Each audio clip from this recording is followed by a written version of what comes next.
I know that's what many people sitting on cash or with some allocation of cash are looking for in the months to come, to start to play and dip their toes in when that starts to happen. Well, yeah, the risk assets are there, and the ebb and flow is there. We're seeing all sorts of stuff this morning. The research feed, John, this morning is exceptionally risk, and I really think out of Priya Misra, we're going to see a recalibration into Monday of where everybody sits. This is the story, Lisa. Chairman Powell just gave you a green light. If you think all this stuff's going to happen, GDP, inflation, and you don't believe the Fed hikes interest rates, that's a green light for higher interest rates, high yield to the long end. But here's the fear, and I think that this fear is legitimate. Let's say the economy doesn't overperform. Let's say we don't get gangbusters growth, but the U.S. has to increase its deficit that much more substantially to try to ignite growth. Could we see yields go even higher, Tom, even at a time of slowing growth, simply because of the supply-demand dynamic? We'll have to see on that. Ian Lincoln, who's hugely respected with a detailed note moments ago, he goes out with an eye on 1.75%, moving on towards where Priya Misra is at TD Securities. Watching all of this and not caring is Kevin Cirilli, our chief Washington correspondent, because he knows what the cause is of this conversation, and it's that $1.9 trillion oomph. Is there anybody out there, Kevin, that believes it will be less than $1.9 trillion? I think ultimately you could see the final number be maybe a little bit lower, especially if they're able to get out some of the funding for the implementation of certain projects, but ultimately it'll be hovering around 1.9. What is the likelihood, Kevin, as you bet forward here into a second bill coming on? I mean, I haven't heard the probabilities of the so-called infrastructure effort. Well, yesterday, President Biden met with a bipartisan group of lawmakers, Tom, in the Oval Office about infrastructure. I spoke with Congressman Garamendi, who was in the room at the Oval. He's a Democrat from California. He said that the administration is not putting a price tag number right now, that they want to actually look at all of the projects that have to get done. But that's going to be the biggest question mark, is just what is the price tag number that Republicans will be able to get on board with. This is a massive undertaking, and again, coming shortly after you're spending $1.9 trillion. So the price tag of the infrastructure is where it's going to be incredibly controversial. The American Society of Civil Engineers, mind you, put out a proposal earlier this week that said that to address all of the infrastructure problems, it would be more than $2 trillion. Okay. So this is a hefty chunk of change. Kevin, I'm going to disagree with Tom on your behalf. Tom came in saying you don't care about that conversation we were having about Treasury yields and supply. This actually is the key to what the discussion is with spending down in Washington, D.C. With rising interest rates, rising long-term borrowing costs, potentially crimping some of these pretty ambitious plans. And I'm wondering how much you're hearing in the halls on Capitol Hill. Lots of discussions as they watch Treasury yields go up of what the limitations of their spending really will be. Well, thank you, Lisa. I appreciate that, because yesterday Fed Chairman Jay Powell throwing some cold water on the inflationary talk that has been coming out of Washington, D.C., as you all know. But in terms of where this goes from the Senate Banking Committee and the House Financial Services Committees, I think that, quite honestly, Republicans are starting to get out their calculators and say, we can't afford to be spending this much money. And so that's where, that's why I think to talk about a $2+ trillion infrastructure plan, which is a hypothetical right now, it's going to be hard for Democrats to garner much Republican support. Well, Kevin, speed's important now, because if they wait, things get better, and things have gotten better over the last week, because they brought the vaccine timetable through 2 months now, 2 months earlier than anticipated, and yet the price tag for the relief plan hasn't changed. It's still $1.9 trillion. Isn't that the nervousness around this story now, Kevin, that if they wait too long, it gets harder and harder, actually, to push through a package this size? Yes, and especially as this goes on, and you've got states like, we've talked about Texas this week, we've talked about Florida, 2 Republican-controlled states. But, you know, look at New York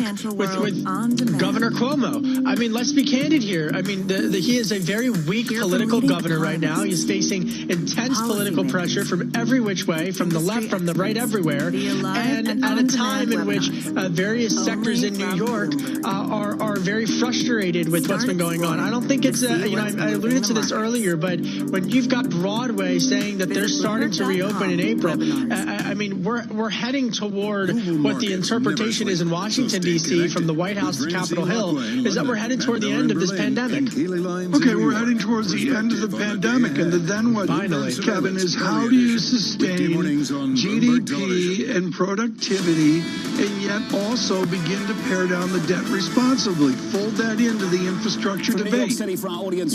There was a moment this week, Tom, at the White House when President Biden took a semiconductor chip and held it up for the cameras and said that shortage is really impacting the supply chains here in America, and that no American should face empty grocery shelves or because of supply chains. And so if the infrastructure debate is linked to cybersecurity, manufacturing jobs, and not just roads and bridges, I think that the administration, based upon my reporting, will find more Republicans who are willing to listen on spending that kind of money. If it's under the veil of nationalism, there'll be a lot of support on the other side of the aisle for industrial policy, as there has been for years to make that happen. Kevin, it's good to see you. Kevin Cerulli, Chief Washington correspondent and host of Sound On Bloomberg Radio, weekdays at 5 p.m. Eastern. Looking forward to that. To round out the week a little bit later, and I think that's the story, Tom. The Democrats want relief. They want relief for people they believe has been hardest hit. The problem they've got is the quicker we reopen, the better things get, the harder it is to push through a plan of almost $2 trillion. I totally agree with that, and you get that with a couple quarters of 6% GDP. The debate changes. Payroll's an hour away. Alan Zenner and Morgan Stanley next. This is Bloomberg. This is where we are right now. Yes, funding costs are higher, but look at spreads, Tom. Gotta catch a flight? Long road trip ahead? Wi-Fi connection spotty? Make sure you're never without something to listen to by offlining your podcasts on TuneIn. Just find your favorite podcast and tap the 3 dots to download the episode you want to hear. When you're off the grid, you'll find all your offline audio under your favorites. At the long end. And Tom, I don't think the chairman can win right now. I think it's TuneIn Sports on this day. On this day in 1997, Tommy Lasorda, Nellie Fox, and Willie Wells are inducted into the National Baseball Hall of Fame. On August 3rd, 1997, Phil Niekro, Tommy Lasorda, Nellie Fox, and Willie Wells are inducted into Baseball's Hall of Fame in Cooperstown, New York. Now listen to conversations breaking down the moments just like this. Search sports to be part of the discussion on TuneIn. Higher inflation, base effects, supply constraints, all of those things, the demand return. True football fanatics know that following the offseason is just as important as the regular season. We'll concentrate on all the positions, the best players in the draft, the best players in college football. And for daily news and analysis from around the league, flip on the Ringer NFL show. I think that there are a few teams that are kind of locks to be where they're going to be this year, which is like Kansas City, New Orleans. Those teams, maybe even a little bit of San Francisco. Like those teams are kind of... Search the Ringer NFL show on TuneIn to listen.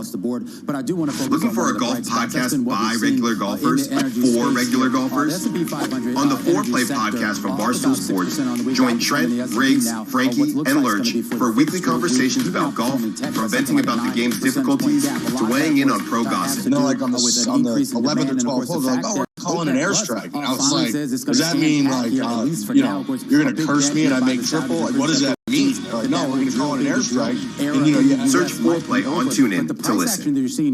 Need your daily fix of hockey talk? On the Locked On NHL podcast, join a rotating cast of league insiders for daily shows analyzing all the latest news, rumors, and predictions around the National Hockey League. The Canucks are on the clock, and they haven't submitted a pick because, much like real life drafts, everybody takes the full allotment time. Yeah. It's been almost 2 hours, and we're only halfway through the draft. Especially the number 1 pick. Like, why does the number 1 pick? Search Locked On NHL on TuneIn to listen. With millions of podcasts dropping new episodes all the time, how do you keep up with all your favorites? TuneIn makes it easy. Simply head to the home screen and find the Your New Episodes section to see the latest editions. Want someone to talk to about your latest audio ventures? So do we. Follow us on Instagram. Follow us. Share what you're listening to on TuneIn by tagging us on Facebook, Twitter, and Instagram posts. Then make sure to follow TuneIn on the platform of your choice so we can share all our favorite new stations, events, and podcasts with you. This album was the result. Articles of Invasion of the European Union is one unit. Get social, discover new things, and spread the love of listening with TuneIn. Want to hear the latest numbers shaping the MLB? Press play on the Effectively Wild podcast for the daily statistics, analysis, and commentary from the expert Fangraphs. Forgot about the no trade clause too. Another wrinkle to this is that he has to agree to it. He has to waive the no trade clause for this to happen. Right, and then that no trade clause is going to be reinstated as part of his contract with the Cardinals, so he will once again retain his right to refuse a trade. Search Effectively Wild on TuneIn to listen. Government transfers help households, help workers that are still without jobs, until we get those jobs back and we can replace that. From New York City for our audience worldwide, let's get to the price action live on TV and radio. This is Bloomberg Surveillance, and your equity market advance is up 0.25% on the S&P on the Nasdaq, up by 0.2%, heading for another weekly loss on the Nasdaq, down by around about 3.5%. The why is clear. It's big tech, and the poison comes from the bond market. Switch on the board. 10-year nominal yields on the week. The poison is toxic, Tom. Up 15 basis points on a 10-year to about 155.92 now, pushing 150. On a 30-year, 230, how do we react to a blowout payrolls report? Exactly where I was, John. Your median estimate, Tom, 198. Your range from positive 500K all the way down to negative 35. Tom, if we get one and these yields go higher, if you think we've had a rout in big tech, it could get worse. Leave that board up on Bloomberg Radio. John, what is your number on a 156? To me, a 163 print is really important. Well, for me, Tom, it's got to come from the real yield. I think that's been that's what's really gold. That's what's really hit around big tech, and because of the weighting back to the S&P, back into the Nasdaq, that's what's really weighed on this market as well. Here's the story, though, for the Federal Reserve. Switch up the board and finish on this one. It is high yield spreads. The last time the Fed was really challenged, and I'm not talking about the crisis of last year, talking about outside of crisis times, was late 2018 in December, when high yield spreads just gapped higher by 100 basis points like that. This is where we are right now. Yes, funding costs are higher, but look at spreads, Tom. 326. 326. No crisis here. No stress. And that's why you see the comfort, you hear the comfort in Chairman Powell's voice. I'm sure he didn't like the volatility on Thursday. He noted it. But what do you want the Fed to do here? Do you want them to be even more dovish or less dovish? Because I'm hearing two different complaints here. More dovish because they want them to come in and cap what's happened at the long end. Less dovish because they believe that there's a lot of coming, and that's what's driving things at the long end. And Tom, I don't think the chairman can win right now. I think he's in a really tough position. He can't win right now, John, and the most important thing for him to do, based on all central bank history, is extend the x-axis. He's going to wait and wait and wait, and as they go into the quiet period, and I believe it's the March 17th meeting, that's going to help out a lot of weight. And I think this is why it's difficult for them right now, Tom. They're talking past each other. The chairman is focused on the shape of the cycle and what this looks like coming out of this. He expects the same thing you expect. Higher inflation, base effects, supply constraints, all of those things, the demand returning. Yes, we will get that. It will kick in. The chairman thinks it's transitory. He's looking through this and thinking about the whole of the cycle. That's just a structure between central banks and market participants. It's living in the moment as a market participant, and it's trying to think about the shape of the cycle as the Fed chair right now. And I think that's where the tension comes from. That's the story in the market at the moment. Let's get some movers. Here's Romain. Yeah, market participants definitely living in the here and now. John, of course, what happens in an hour might set the tone for how we end the week. It's been a relatively dour week pretty much across the board, but I do want to focus on one of the bright spots. That's been what we've seen in the energy space here. The S&P 500 energy sector up about 6% on the week, outperforming the S&P now. What looks like it's going to be for the fifth straight week, even outperforming tech by something like a 9 percentage point gap. A lot of that, of course, has to do with an increase in demand, and of course the fact that OPEC Plus finally says it's going to hat here, at least for now. Of course, a big bet here by the Saudis and Prince Abdulaziz that whole drill, baby drill era in the U.S. might be over. But the price action that you're seeing here in the U.S. market seems to think, at least amongst investors, they seem to think that drill, baby drill era might actually be heating up. EOG Resources, we should point out, has already said that they're actually coming back with a vengeance with regard to their capex next year. You've seen all of these stocks rally hard. Marathon Oil up already 11% over the last 4 days. Going to add another 4% should this hold. Pretty much everything in this space right right now is up 10, 20% over the last few weeks now. People are saying, with oil right now, WTI, oil right now flirting with 65, 66, and you got a similar story over with regards to Brent crude, and a lot of forecasts coming in right now that $100 a barrel isn't the fantasy that some might have said it would be, I'll say maybe 3 or 4 months ago, that this is going to ramp up production here down in the Permian Basin. Everything shale, everything Permian rallying this week right now. Romaine, thanks so much. Greatly appreciate it this morning here on this Jobs Day. Brent crude 68.60. I'll be honest, I'm on the $70 watch on Brent crude. We'll see if we get there. More than any other Jobs Day, I know for certain I've never been more distracted. Yes, it's a pandemic, but it's also what's going on in the bond markets of long duration and the plumbing at the short duration. It is time I get less distracted and look at Jobs Day, and I hope you agree. Ellen Zentner's wonderful to do this with Morgan Stanley. Ellen, you have reaffirmed a stronger GDP statistic. Talk about the backdrop of jobs as it links into your 6 and even 7% economic growth. So the backdrop of jobs is really important. I mean, we're passing more fiscal stimulus this month, and that's going to continue to build the bridge, hopefully, to when jobs are really coming back hand over fist, because you need that bridge in order to have those government transfers help households, help workers that are still without jobs.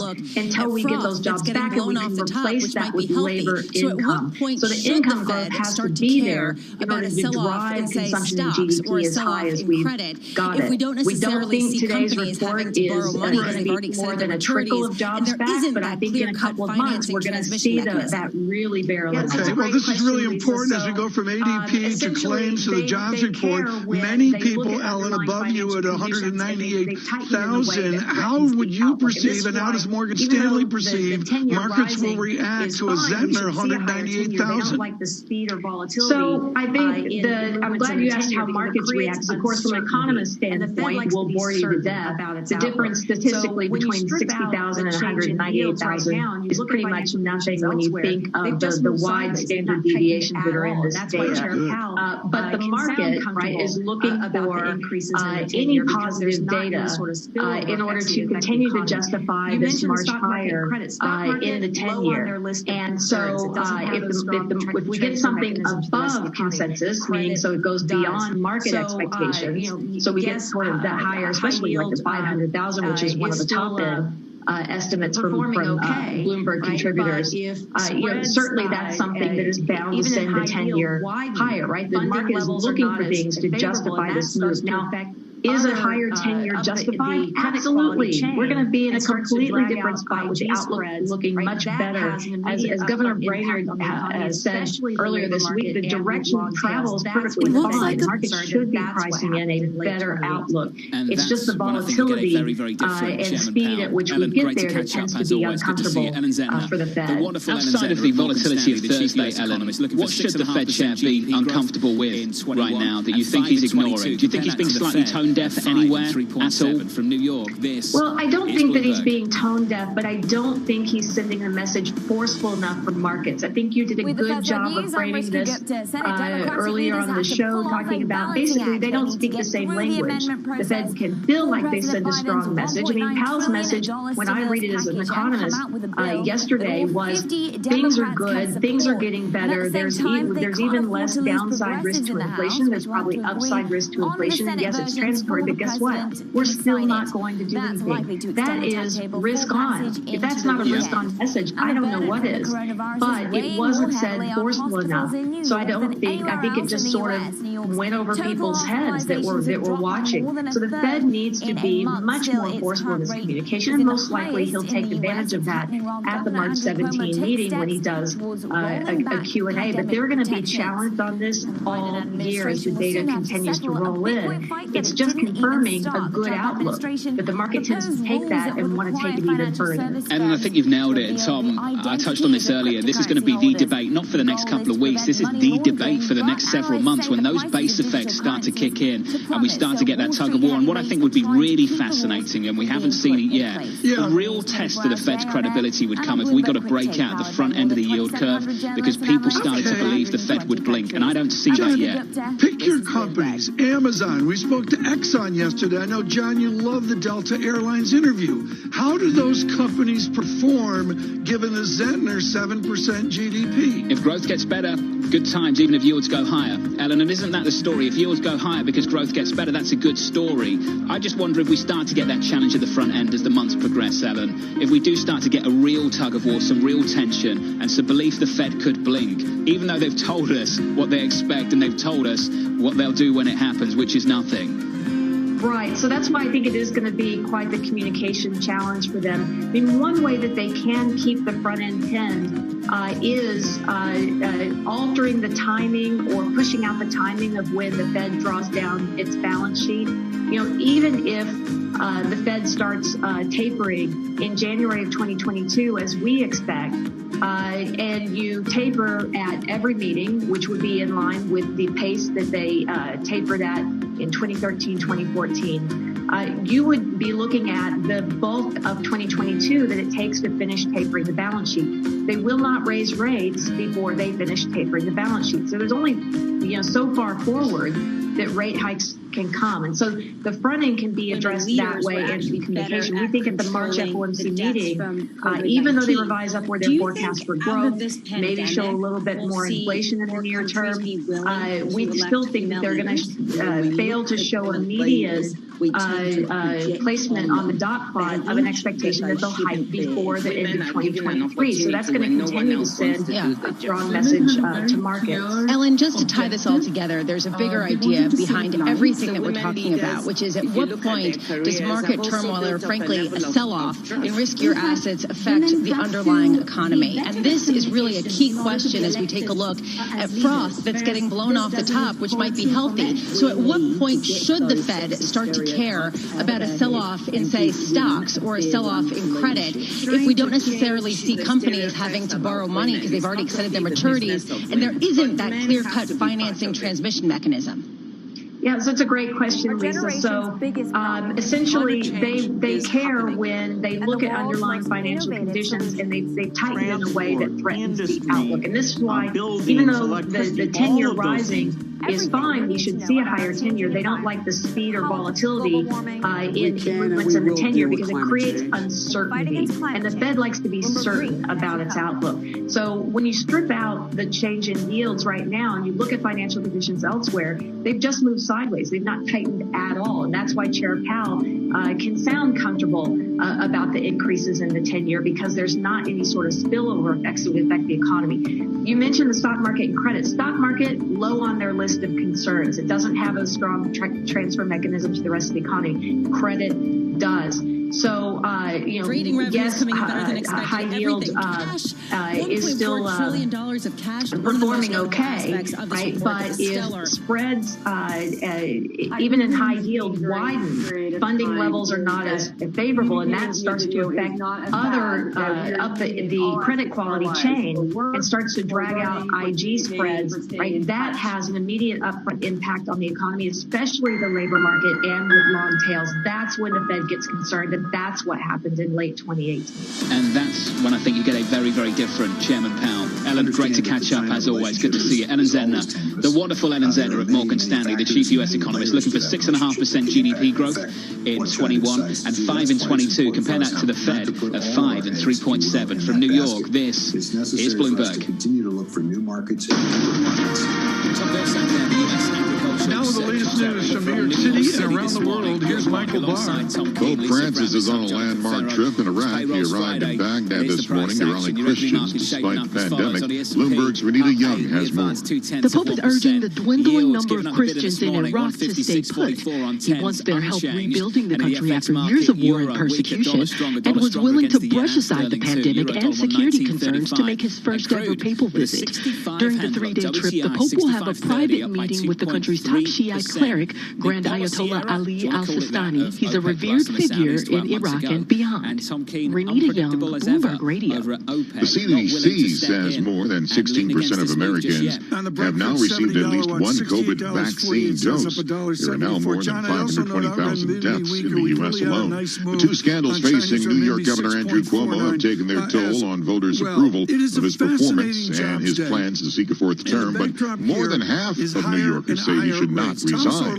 That is according to a Quinnipiac poll. Live from the Bloomberg Interactive Broker Studios, this is Global News, 24 hours a day, on air and on Bloomberg Quick Take, powered by more than 2,700 journalists and analysts in more than 120 countries. I'm Michael Barr, and this is Bloomberg.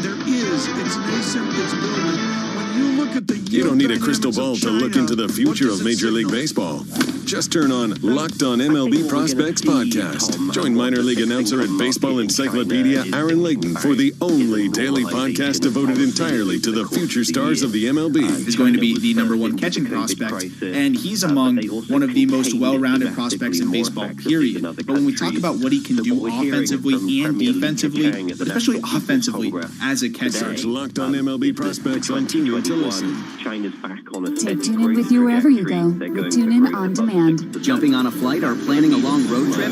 Download episodes of your favorite podcasts and enjoy hours of great audio content no matter where you are. When you're ready to escape, head to your favorites, hit play, and listen. With or without a Wi-Fi connection. Featuring top podcasts in every genre. And it's not the healthiest story. Stalked him? Yeah, stalked him, banged on his door, asked for guitar lessons, and basically went out like that one, praying mantis. Save your data with TuneIn On Demand. Download your favorites today. Did you know that with TuneIn's local radio feature, you can stream live FM and AM stations broadcasting in your area? This is Weeby 108. Hear your favorite frequencies and hosts in smooth streaming quality. 104.1 KRBE. And discover local news, talk, and music stations you didn't even know existed. Discussions. Navigate to the local radio section under Browse to listen locally on TuneIn. Ready to take your audio love to the next level? Perhaps it's time you tried out TuneIn Premium. Experience a better way of listening with commercial-free news, coverage from CNN, Fox News Radio, MSNBC, and more. We likely, almost certainly, are going to be vaccinating them. Non-stop music channels for every mood and activity.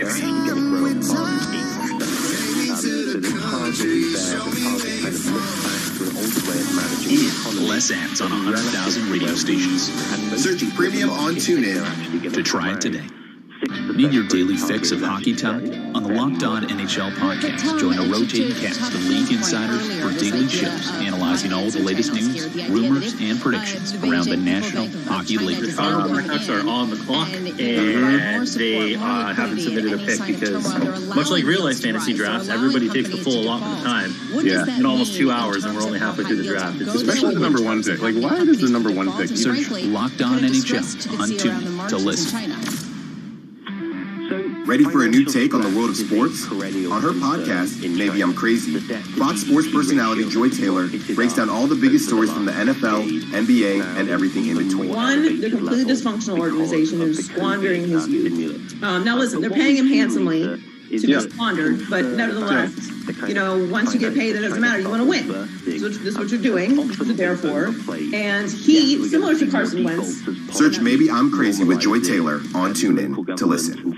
Want to get into the head of Stone Cold Steve Austin? On his podcast, The Steve Austin Show, the Pro Wrestling Hall of Famer and movie star talks about anything and everything that pops into his brain. From tales of his wild past, his new life, and his legendary wrestling pals. I've been on a diet now for about 12, 14 weeks. I remember when we first started talking about you on that diet. Because I remember looking at you when you were at Hulk Hogan's birthday party a couple of weeks on Monday Night Raw. Search The Steve Austin Show on TuneIn. Jonathan.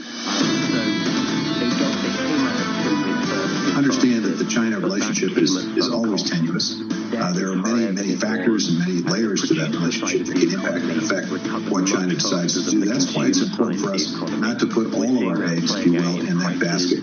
It's necessary for us to continue to look for new markets and deeper markets.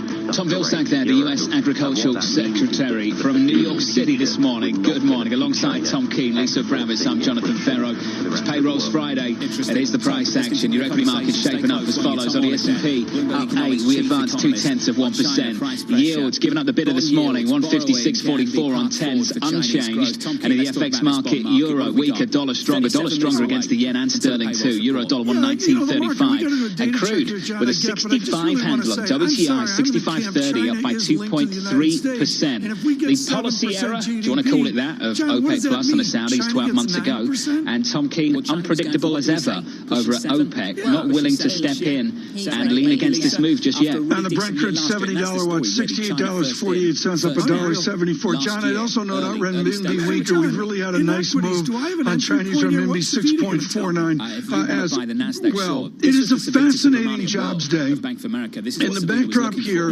is higher and higher rates. Thomas Orlick is Bloomberg Economics chief economist. He's absolutely definitive on the linkages of the Chinese politics and economics with the rest of the world. We're thrilled that Tom Orlick could brief this morning. Tom, the single biggest mistake of fossils like me is to believe there is not a fixed income market in Asia. There is. It's nascent. It's building. When you look at the yield dynamics of China, what does it signal? Well, Tom Keene, I'm sure, has slept in his bow tie. I think what we're going to see, Tom, and what the fixed income market in China is thinking about is a normalization of policy over the course of the year. China was first into the COVID crisis, but they also contained it domestically more effectively than other countries. So what we're hearing from Premier Li Keqiang at the National People's Congress today is that for 2021, China's back on a steady growth trajectory. They're going for growth above 6%. That's going to mean a slow normalization of fiscal and monetary policy. We'll see that playing out in China's nascent fixed income market. Well, Tom, normalization, this means that it's going to be a slower target for growth in China than people had expected. And this is a huge deal, considering that China for years has been an engine of growth. Now China prioritizing things like, for example, the tech war with the United States and trying to beef up some of the technological prowess. How much does this affect the entire region's outlook, the idea that China is not going to grow as fast as many people thought? 30 minutes until payroll reports. There's a tension here, Lisa. A lot of people say, you know what, growth target, that's part of the old world. That's not how you manage a modern economy. China needs to move towards a system where they think about inflation and unemployment, not GDP growth. So in that sense, even setting a target is a kind of step back for China this year. But as you know, the target is modest. They've gone for above 6%. Now we think that for this year, with the slow base of 2020 as a kind of accelerator, they're actually going to grow above 8%. So the target is there. The target kind of looks back to an older way of managing the economy, but relative to where we and most people in the market think they're actually going to come out, 6% growth target is actually fairly modest. Well, but Tom, to Tom Keene's point earlier, this idea of the financing channels here, the idea that if the Beijing People's Bank of China does not come in and, provide more support, more liquidity at any sign of turmoil, they're allowing yields to rise. They're allowing companies to default. What does that mean in terms of how high yields could go there, in terms of how many companies could default, and frankly, the kind of distress that you could see around the margins in China? So financial stress is a perennial concern in China. The debt-to-GDP ratio has rocketed up over the last decade. It's now at an even more elevated level because of the COVID stimulus. But what we've seen, Lisa, is that concern about the kind of the China bubble bursting has often been overplayed. Yes, we're going to see more defaults as policy normalizes and local governments and state firms wrestle with huge amounts of debt. But so far, those defaults have been painful for the individual investors concerned. They haven't really sent larger ripples across the economy or even less across the Asia region. Tom, China widely regarded as the factory of the world. It's been the disinflation factory for the previous cycle, for much of it as well. Just what do you read on prices in China at the factory gate and at the consumer level, and how you think that gets exported to the rest of the world? Yeah, it's a great question, Jonathan. So they came out of COVID first and fastest, but that came at some cost.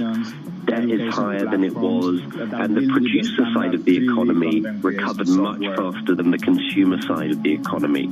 We're seeing that playing out in prices. There's more oversupply in China. The producer price index is stuck around 0, and what that means is that for the foreseeable future, we're not going to see China exporting inflation to the rest of the world.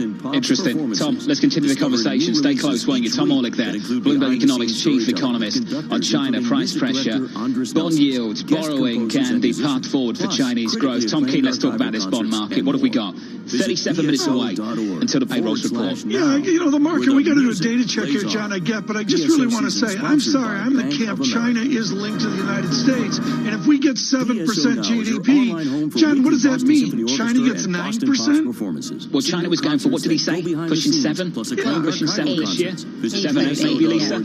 After a really decent year last year, and that's the story, really. China first in, first out. Last year, early stage. John, in equities, do I have an entry point here? What's Savita going to tell me? If you want to buy the NASDAQ, sure. This was the Savita Subramanian world of Bank of America. This is what Savita was looking for. Yeah. Challenged at 3,800 on the S&P 500 year end, and a cyclical rotation beneath and very bullish big banks financials, and we've seen that play out so far. Right, John, I mean, I know you sleep in your makeup, but when you got redone up this morning, we were at a 154. We're now just printed 157 on the 10-year. John, there's a trend there. Can I just confirm? That you sleep in your makeup. And you sleep in it? And I remove it too.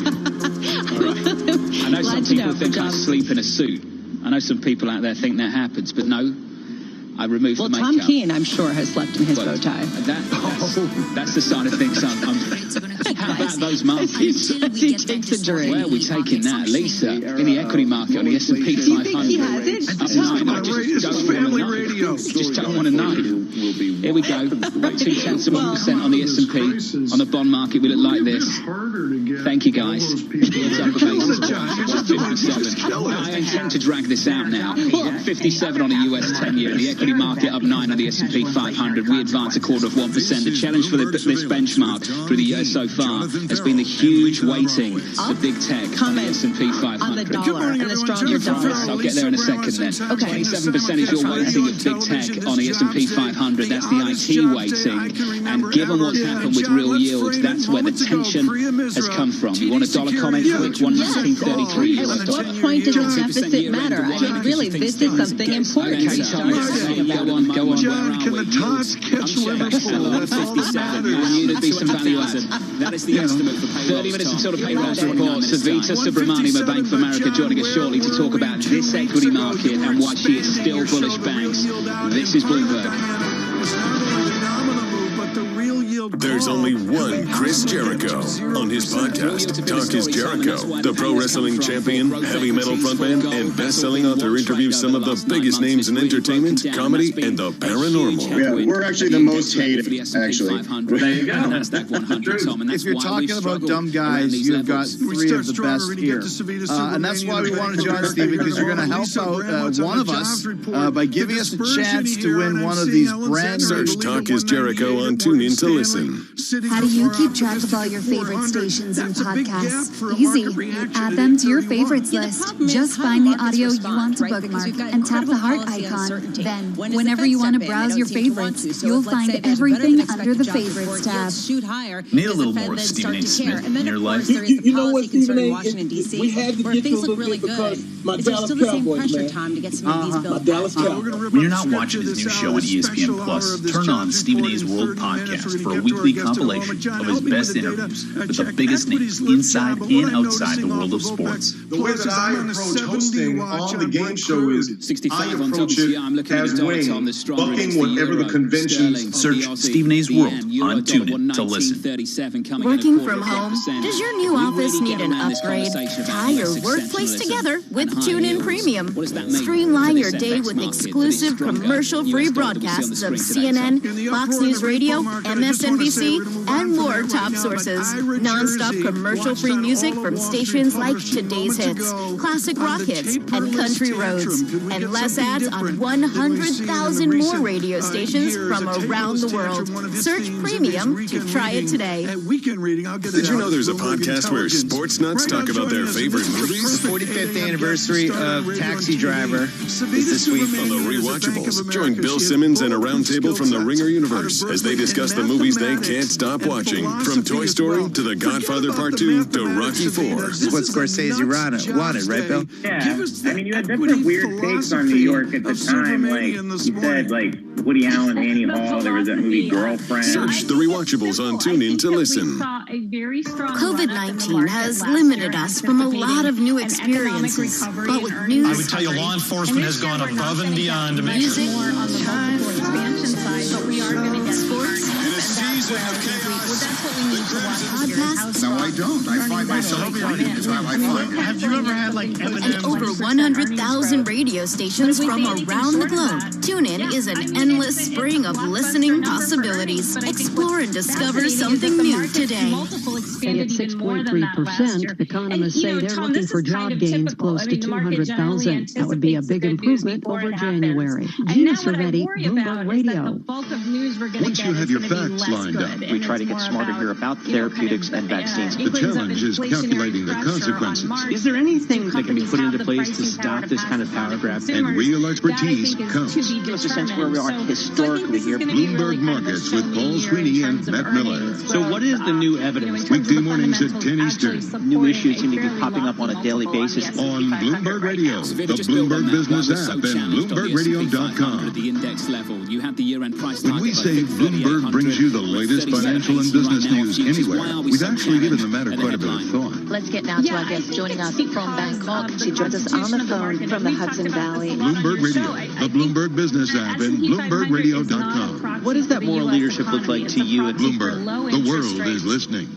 Broadcasting 24 hours a day at Bloomberg.com, on the Bloomberg Business app, and at Bloomberg Quick Take. This is Bloomberg Radio. The S&P and even more so the NASDAQ. But small caps, value stocks should still do okay. Rates are going to keep rising until we get that disorderly market functioning. The era of low inflation and low rates and good growth is probably over. A big story going forward will be what happens to wage growth. As we come out of this crisis, it'll be a bit harder to get all those people back to work. Half of the market wants to have better job data, and the other half of the market is scared of that because of the potential inflationary consequences. This is Bloomberg Surveillance with Tom Keene, Jonathan Farrell, and Lisa Abramowitz. Good morning, everyone. Jonathan Farrell, Lisa Abramowitz, and Tom Keene of simulcast radio and television this Jobs Day, the oddest Jobs Day I can remember ever. And John, let's frame it. Moments ago, Priya Misra, TD Securities with a 2% call on the 10-year yield. 2% year end. Why? Because she thinks things get better. Your 10-year yield at the moment, where are we? Yields unchanged at 157. Your outlook, 200,000. That is the estimate for payrolls, Tom, in about 29 minutes' time. 157, but John, where were we 2 weeks ago? You were expanding your show, The Real Yield Out, and part of the dynamic is not only the nominal move, but the real yield call. Could we possibly get to 0%? Real yields have been a story, Tom, and that's why the pain has come from for growth equities, for gold. That's all been one trade over the last 9 months, and it's really broken down, and that's been a huge headwind at the index level for the S&P 500 and the NASDAQ 100, Tom, and that's why we've struggled around these levels. We start strong. We're going to get to Savita Subramanian of Bank of America here in a moment. Lisa Abramowitz on the jobs report. The dispersion here, and I'm seeing Ellen Zegner, I believe, at 198 at Morgan Stanley. Citigroup more optimistic at 400. That's a big gap for a market reaction at 831. Yeah, the problem is, how do markets respond, right? Because we've got incredible policy uncertainty. When does the Fed step in? They don't seem to want to. So if, let's say, there's a better than expected jobs report, yields shoot higher, does the Fed then start to care? And then, of course, there is the policy concern in Washington, D.C., where if things look really good, is there still the same pressure, Tom, to get some of these bills passed? We're going to rip up the script here this hour, this special hour of this jobs report in 30 minutes. We're going to get to our guest in a moment. John, help me with the data. Check equities lift, John, but what I'm noticing off of OPEC Plus is I'm on a 70 watch on Brent crude. 65 on WTI. I'm looking at a dollar, Tom, that's stronger against the euro, sterling, the Aussie, the yen, euro dollar 119.37, coming in 0.25%. If we really get around this conversation about US exceptionalism and high yields, what does that mean for this FX market, for this stronger US dollar that we see on the screen today, Tom? In the uproar in the repo market, I just want to say we're going to move on from there right now, but Ira Jersey watched on all of Wall Street Publishing moments ago on the taperless tantrum. Could we get something different than we've seen in the recent years? A taperless tantrum, one of his themes in his weekend reading, I'll get it out at Bloomberg Intelligence. Right now joining us, and this is the perfect 8 a.m. guest to start on radio and TV.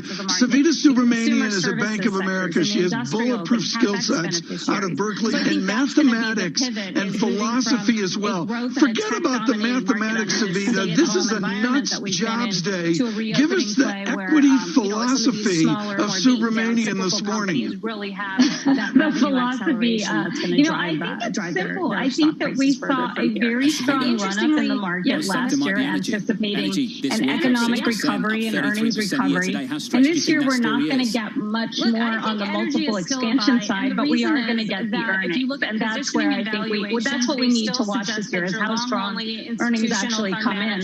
I mean, we're penciling in something close to 20% earnings growth. But if we see anything short of that, I mean, it's a blockbuster number for earnings, but I think what's fascinating is that the market multiple expanded even more than that last year. And, Tom, this is kind of typical. I mean, the market generally anticipates the good news before it happens. And now what I worry about is that the bulk of news we're going to get is going to be less good, and it's more about, kind of inklings of inflationary pressure on margins. Do companies have the pricing power to pass this on to consumers? That, I think, is to be determined. So I think this is going to be really kind of a show-me year in terms of earnings growth, in terms of the fundamentals actually supporting a fairly lofty multiple on the S&P 500 right now. Savita, just build on that. Why we're so challenged on the S&P 500 at the index level. You have the year-end price target of, I think, 3,800.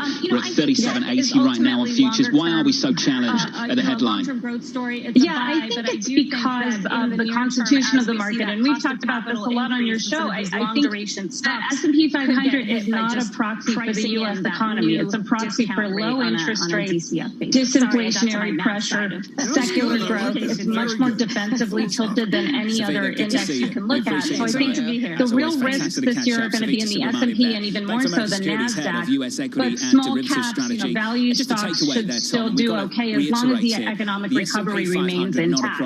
I do worry as we approach the end of the year that the news is going to go from, kind of pretty good to more negative. And I think what we start to hear about is how to fund this big fiscal stimulus program. Maybe we start to hear more rumblings around tax hikes. In terms of the taper, I don't think if the Fed starts talking about tapering their asset purchase program, I think that'll be negative for risk assets. So those are the factors to watch as we progress forward in the year.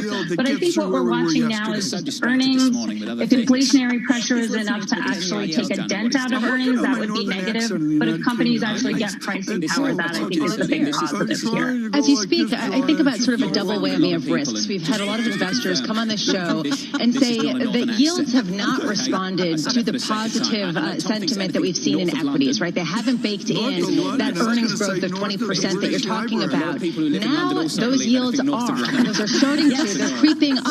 At the same time, the stocks have already priced those in and are priced to perfection and are subject to disappointment. How do you walk through those double whammies, the idea that yields could rise, hitting the relative valuation of stocks, at the same time that we're still getting disappointments with respect to earnings? Yeah, absolutely. I think that's the way to think about investing this year is inflation-protected yield. And I think there what you want to do is look for dividend growth stocks. This is one of the reasons I like financials. Financials offers relatively inflation-protected dividend yield and cash return. Financials participates in economic recoveries, has a low payout ratio, has room to raise dividends. Other stocks like that in the consumer sectors and industrials, I think that's the way to play the year. Don't get too fancy.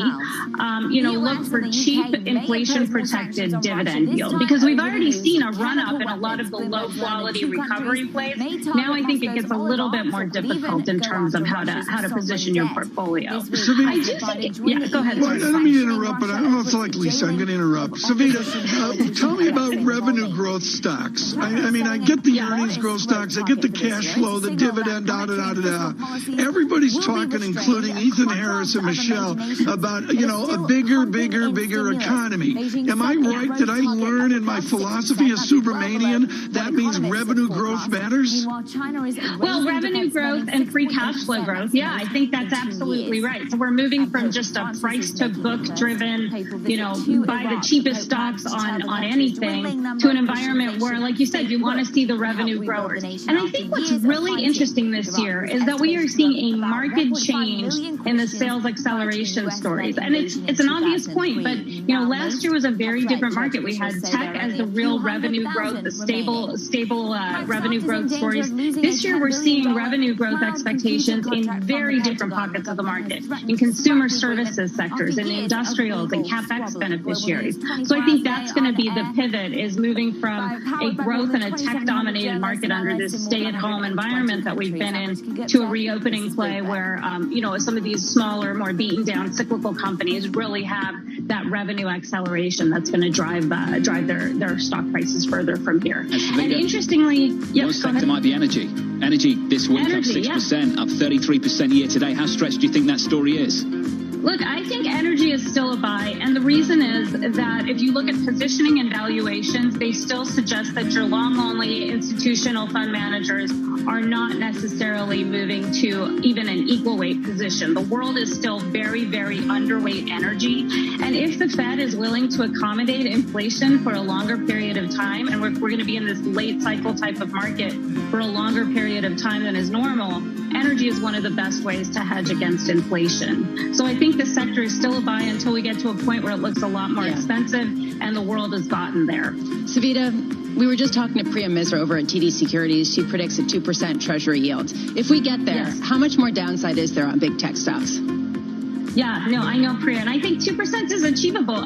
So I think the downside to big tech is potentially, akin to what we've seen already. I think about it, we've seen a pretty dramatic move in rates. We've seen tech sell off. Expect kind of another leg down, similar to what we've seen already. I think tech is ultimately longer term. A long-term growth story. It's a buy, but I do think that in the near term, as we see that cost of capital increase, and some of these long-duration stocks could get hit by just pricing in that new discount rate on a DCF basis. Sorry, I got to my math side of the education here. Very good. Philosophical. Savita, good to see you. We appreciate your time. Great to be here. As always, fantastic to catch up. Savita Subramanian there, Bank of America Securities Head of U.S. Equity and Derivatives Strategy. And just a takeaway there, Tom, and we've got to reiterate it, the S&P 500 not a proxy for the underlying economy. That was true last year when the economy was rolling over and the S&P was doing better, and it's true this year as many people expect the economy to do better, and maybe for the headline S&P 500 to struggle with that. Yeah, and I got a 10-year yield, John, coming up right now on highs for the day. The yield is talking about the more optimism that is out there this morning. We're not sure where we were 4 days ago, but John, you got to respect the 10-year yield. There it is, John.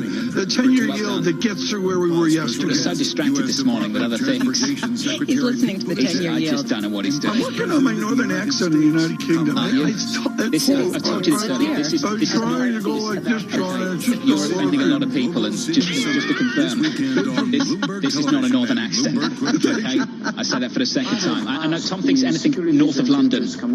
North of London? I was going to say north of the British Library. A lot of people who live in London also believe anything north of London. So you're not alone, Tom. Coming up, Jim Glassman at JP Morgan, 200k your estimate on payrolls. It's 20 minutes away. Looking forward to the coverage coming up. We'll catch up with Jim. We'll catch up with BlackRock as well, and then we'll hear from the White House at about 9:30 Eastern Time. Futures up 9, call it 10. We advance 1/4%. Heard on Bloomberg Radio, seen on Bloomberg TV. This is Bloomberg Surveillance. Markets don't like Now with the latest news from New York City and around the world, here's Michael Barr. Tom, Lisa, John, reports say Governor Andrew Cuomo's advisors rewrote a nursing home report to hide a higher COVID-19 death toll. Bloomberg's Renita Young has more. Governor Andrew Cuomo's top aides reportedly stripped the nursing home report to hide a higher COVID-19 death toll. That's according to reports from the New York Times and the Wall Street Journal. The intervention reportedly came just as Cuomo was writing a book on his achievements during the pandemic, and Cuomo's staff is pushing back on the reports. By that point in June, more than 9,000 people had died of COVID in nursing homes. It wasn't public, and the governor's aides reportedly wanted it to stay that way. To date, state officials say more than 15 2,000 residents who live at long-term care facilities died or presumably died from coronavirus since March 2020. Renita Young, Bloomberg Radio. Charlotte Bennett, one of the women accusing Governor Andrew Cuomo of sexual harassment, is speaking out. The 25-year-old told CBS News she knew exactly what Governor Cuomo was saying. She says, "I thought he was trying to sleep with me." Pope Francis has arrived in Baghdad for first-ever papal visit to Iraq. He brings a message of peace and coexistence to comfort the country's deep-rooted Christian minority, many of whom fled the country in the successive conflicts that followed the 2003 U.S.-led invasion of Iraq. The university's men's basketball coach in Nebraska has been suspended for racially insensitive comments. Creighton coach Greg McDermott will not be allowed to participate in all team activities. McDermott told his team after a loss last week, "We need both feet. I need everybody to stay on the plantation." Live from the Bloomberg Interactive Broker Studios, this is Global News 24 hours a day on air and on Bloomberg Quick Take, powered by more than 2,700 journalists and analysts from more than 120 countries. I'm Michael Barr. This is Bloomberg. IT down by 2.3%. Looking to freshen up your listening with TuneIn? Whenever you're unsure of what to play next, head to the homepage to discover something new. There you'll see custom recommendations based on your listening habits, along with new episodes of shows you've enjoyed in the past. You'll also find featured and trending content being heard by other TuneIn listeners. Uncover your next audio obsession on the homepage. We talked to a number of economists about the fabric of America. Your work routine has changed. Like James Glassman at JP Morgan Chase. Why not change up your listening routine with TuneIn Premium? Premium unlocks commercial-free news and music channels. Customers. Jim Glassman, good morning. What do you see across this nation? Plus, less ads on 100,000 radio stations from around the world. Real music. That's what I listen to. You're always playing one of my favorite songs. Hill Country 105. Hear it for yourself with a free trial. Looking for a podcast where the world of sports collides with the world at large? On his show, The Right Time, ESPN's Bomani Jones weighs in on sports, pop culture, social topics, and more. The question, of course, with his contract, the same question you have in pretty much every contract, which is, how guaranteed is that money really? Right? So some guys have contracts that are just, nice and loaded up and guaranteed, and then some of them, I don't want to call it an okie-doke. Search The Right Time with Bomani Jones on TuneIn to listen. Social distancing can feel isolating, but you're never alone with TuneIn. Hear news and podcasts from the voices you trust, music by the artists you love, and sports talk on the teams you worship. Stay connected with TuneIn. Want to hear what's happening in the MLB without the BS? On the Starting Nine podcast from Barstool Sports, Dallas Braden and Jared Carrabis give their unfiltered take on the league's latest news, debates, and rumors. At the same time, if we're taking care of the game and if we're taking care of what needs to be focused on, that's this season right now at hand. Let's execute that. Let's get the answers to the questions we have. Can we DH answer? Can we figure that out? Starting on time. Those are the things that need to be hammered out right now. Search Starting Nine on TuneIn to listen. Consumption and investment. As Chairman Powell said, China historically, I think, has done a pretty good job is 10 million below where we were. Tailoring it doesn't all show up in unemployment because a lot of people dropped out. Obviously, with greater tension between the two countries, China's hunkering down a little more. Same time, the U.S. is trying to protect its So, Jim, you do talk about the savings rate, and this is actually a point of great contention. There's $1.5 trillion in American savings, and this is going to get deployed into the economy. How much of this is going to go to pay down existing debt loads that were built up over the coronavirus pandemic, and how much of this will go in the remaining savings because job opportunities really aren't there in a way that perhaps people get confidence from? Yeah, part of the reason this administration, built up, Biden administration is going to be doing a kind of a reset. One thing, look at the tariffs, look at all the sanctions, and try to figure out which of these are effective and which of these are not. Some of them are not very effective. They don't accomplish the intended purpose. They hurt people in China more than they hurt Americans. Hear more interviews like this one on Bloomberg Television, streaming live on Bloomberg.com and on the Bloomberg mobile app, or check your local cable listings. When you give, when consumers see that kind of build-up in savings, they usually there's good reason to expect job creation to pick up in coming months. And we need that because we're still 10 million jobs short of where we were. 10 million fewer people are working than were working when the pandemic hit. So it's a lot of ground we have to cover. Sharon Powell there on the labour market. Your payrolls report 13 minutes away. Call it 12. Here's the price action. Treasury yields creeping higher. Your 10-year yield up a basis point or so. Call it 2. 158 on 10s. Tom Keene, your high of last week. 161. We're not far off it right now going into that job sprint. And that was a cup of coffee spike. We are now essentially on an intraday level basis, John, out to new highs. I got to be careful there. You're correct. We're out to 161 for a cup of coffee, about the time it takes me to tie a bow tie a number of days ago. But, John, what's important to me is the relentless move we're seeing in the yield into this jobs report. What's interesting, Tom, is that this week was a bigger week move higher for 10-year Treasury yields than last week. Another 15 basis points last week. I think it was about 7 last week, but it was that volatility that really jarred everyone. And largely off the back of what? Chairman Powell is staying dovish. He's staying dovish. So the front end is pinned, and I think people believe him at this point that he's not going to move. And, John, a negative... Why do we see it move at the long end, Tom? A negative 0.64% on the real yield. I'm sorry, by the time we get to the real yield this afternoon on Bloomberg TV, it may be negative 0.50. Well, thanks for the plug. If we're there by the time we get to the real yield later, Tom, we'll be talking about the equity market because the Nasdaq will be getting hammered. And that was the story of yesterday. If you look at the S&P 500 that breaks down, IT down by 2.3%, energy up by 2.5%. Energy's had another massive week, but energy's only 3% of the S&P 500. That's not going to do the heavy lifting at the index level. Jonathan Farrow, Lisa Bramwitz, and Tom Keene, we are thrilled on this historic Jobs Day. You are with us on radio and TV. And what we're going to do here with the repo market in shreds, the liquidity mysteries out there, Priya Misra calling for a 2% yield over at TD Securities. We've talked to a number of economists about the fabric of America.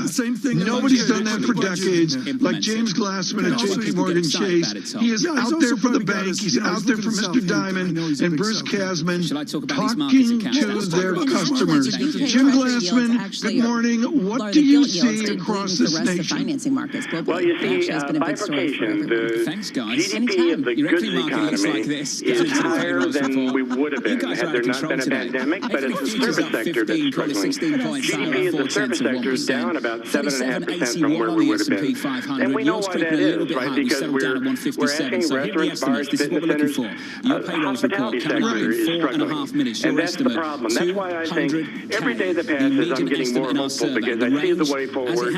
I think by the end of this year, we're going to have unemployment back down to where it started. And it'll be because we get our hands around the virus and because we help the people who are still struggling. Okay, and those jobs will come back. Jim Glassman, Northwestern University. I know you're not on speaking terms with Michael Feroli, University of Chicago. I mean, that's understood, Jim. But when you hear Feroli say we're going to introduce 600,000 jobs a month throughout 2021, how do you respond to the Young Turk? I think you finally figured it out. This is a natural disaster. This is not a business cycle, and we got a lot of help coming through the pipeline. Consumers are sitting on a boatload of cash that built up last year. I think it's quite reasonable to be forecasting that we will have our economy back to full employment, unemployment down to 3.5% to 4% by the end of this year. And I think once you see all the support that's coming from Washington, you're going to be a little less skeptical of that, I think. So I think that's the right idea. And as Chairman Powell said, we do have employment is 10 million below where we were. It doesn't all show up in unemployment because a lot of people dropped out. But I think this nightmare is coming to an end, and we're going to see this thing get behind us by the end of this year. So, Jim, you do talk about the savings rate, and this is actually a point of great contention, that there's $1.5 trillion in American savings, and this is going to get deployed into the economy. How much of this is going to go to pay down existing debt loads that were built up over the coronavirus pandemic, and how much of this will go and remain in savings because job opportunities really aren't there in a way that perhaps people get confidence from? Yeah, part of the reason this savings built up is because we didn't have as many ways to spend the money. And if you listen to the real estate industry, you'll realize there's something big going on. And I think some of this money is going to be used to, when people figure out, for down payment on new property. I think, we've got almost $1.7 trillion of extra savings that built up last year, extra beyond what we normally do. And believe me, when you look at the history of the consumer, when you give, when consumers see that kind of a buildup in savings, they usually can figure out what to do with it. So I think you're going to see a lot of that coming out. Right now, you don't see a lot of it because there's still many parts of our economy, service sector, that we can't spend the money on. That's the problem. Open the economy up and you're going to see a lot of this money start to get spent. Okay, you said that people are pretty good at spending money. Are they going to spend it, though, in the same degree as they used to in services, or is it going to go into homes? Is it going to go into the durable goods that we've seen get a boom throughout the entirety of the pandemic? I think you'll see more and more in the services sector because that's the one area that really stands out as odd. But you can sort of see why this is not happening. We're not going to Disney World. I'm not going to the symphony. I can't go to the gym in many cases. So those, to me, those are the sectors that have been really held back are the ones that are going to see a revival. Because I think human beings, we're social animals. We want to, when we feel, when the coast is clear, we're going to want to get out there, meet friends in the restaurants, do things. So I really think you're going to see an awful lot of this money get spent again. Some of it will be real estate. People are, real estate values are going up dramatically. But I think you'll see some normalization in the service sector. Jim, good to catch up, sir, on his Payrolls Friday. Jim Glassman there of JP Morgan Chase, the commercial banking head economist. Your 10-year yield in the Treasury market just creeping a little bit higher, close to 158, just north of 157. Gilt yields in the UK up by 5 basis points. Yeah, to what about have they done, 78 John? basis Seriously, points. I'm glad you mentioned it. What have they done? They're going to issue more debt, and the outlook looks good for growth, Tom, as we reopen this economy at some point in the UK in the next couple of months. We've gone from 20 basis points to 80 almost on a UK 10-year since the start of the year. And the analysts, the South Side, have got to chase this, and NatWest Market's one of those. Less than a month after revising their forecast to 75 basis points on a 10-year, they're now looking for 1%. Right. John, we're chasing it. When the chancellor puts the red briefcase up and shows it to people, what's in there? Is lunch? 10 seconds to go until the what's payrolls in there? report. I believe the budget. The budget's in there. Because the budget in America is like 8 inches thick. I mean, and often doesn't happen. Yeah, exactly. And that's the story in the UK. Same thing in the UK. They put the budget implemented. That's why people get excited about it, Tom. Yeah, he's also probably got his, he's looking at Southampton. I know he's a big Southampton. Shall I talk about these markets in Canada? Actually, the UK Treasury yields actually, or the gilt yields, did bleed into the rest of the financing markets globally. That actually has been a big story for everyone. Thanks, guys. Anytime. Your equity market looks like this. Go to the payrolls report. You guys are out of control today. Equity futures up 15, call it 16 points higher, 0.4 of 1%. 37.81 on the S&P 500. Yields creeping a little bit higher. We settled down at 157. So here are the estimates. This is what we're looking for. Your payrolls report coming up in 4.5 minutes. Your estimate, 200K. The median estimate in our survey. The range, as it has been for much of the last 12 months, wide. Top end of the range, plus 500,000. Bottom end of the range, negative 35,000. The payrolls report just around the corner. Mike McKee reacting to those numbers for us, breaking them down, and then Jeff Rosenberg of BlackRock. Heard on Bloomberg Radio, seen on Bloomberg TV on this Payrolls Friday. This is Bloomberg Surveillance. Take TuneIn with you wherever you go with TuneIn On Demand. Jumping on a flight or planning a long road trip? Download episodes of your favorite podcasts and enjoy hours of great audio content no matter where you are. When you're ready to escape, head to your favorites, hit play, and listen. With or without a Wi-Fi connection. Featuring top podcasts in every genre. Hey, when we played beer pong together back in the day? Oh, here we go. I met him first, by the way. Yes, thank you. Save your data with TuneIn On Demand. Download your favorites today. If it matters in sports, it matters to Greeny. On his acclaimed daily show, Greeny, ESPN Radio's Mike Greenberg brings his unmatched sports knowledge to cover every angle of the sports world while talking to the biggest names in the game. So the question of the day was, would you trade the first pick in the draft for him? And my answer is absolutely yes, and I think should be trying. And I don't know that they aren't. And look, I get it. It's super excited if you're a fan of that team, if you're Urban, and you took the coaching job. Search Greeny on TuneIn to listen live or on demand. At home, at work, or on the go, TuneIn is there to brighten your day. Even Tom Hanks loves it. Most used app on your phone. Okay, I'll go to TuneIn.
And it's these relationships that allow him to operate more efficiently than an NGO or a government agency.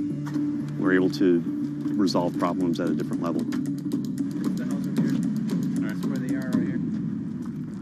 Our next stop was on a mountaintop, a family of 11 struggling to care for their special needs brother in what was left of their house. Probably we are the first health team to come and visit this family. Muy bien, todo muy bien. The patient has Down syndrome. He is all day in bed. The difficulty with this is the patient cannot be alone. The most important thing is that you need to take care of the chronic disease besides disability, because they have been not going to a doctor, and no doctor has come in here yet. So we need a refill of this medication. After maybe 54 days, it's not getting better. And the only way that you can be able to see that is coming to the ground, drive, and see the people and talk to the people. You can see San Juan from here, but you can't get there. It's like the Emerald City.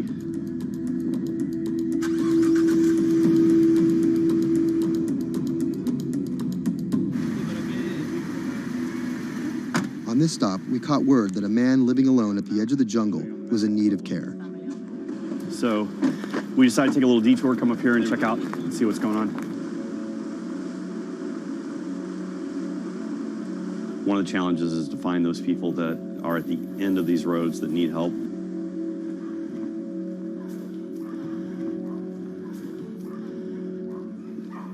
¿Pero por qué estás solo? ¿Por qué estás por acá tan solo? I'm asking about why he's alone right here. Because I think when life happens, I'm here by myself. So ¿dónde vive acá? En la parte de...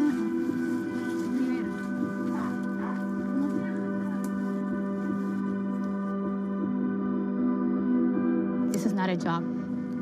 To do this, you need to have passion for what you can do. You're not going to get paid. It's said in disaster response and emergency response that the real first responders are your neighbors. You don't need to wait for a lucrative FEMA contract to go out and do good and to help the community. In the end, do you feel like you're making a difference? Lives you touch and people that you can affect. I don't really think about it in those terms. But why do you do it? It helps me sleep at night. I think it's as much for the people that are going out to help and do things as it is for the people that you affect. Whether out of altruism, or the lure of a paid gig, or some mixture of the two, Anderson hopes to stay here to help shape Puerto Rico's future. Puerto Rico's essentially been a colony for 400 years. It was treated poorly by the Spanish. It was not treated well by the United States when they first got here. Puerto Rico can continue in the way that it's always been, or Puerto Rico can rebuild itself like nothing that's ever been. And we have to do everything we can to make that real. That's the bottom line.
When I met him first online, I found him to be really sweet.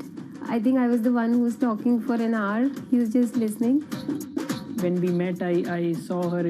She was beautiful, intelligent, and kind, which was, something that I was looking for.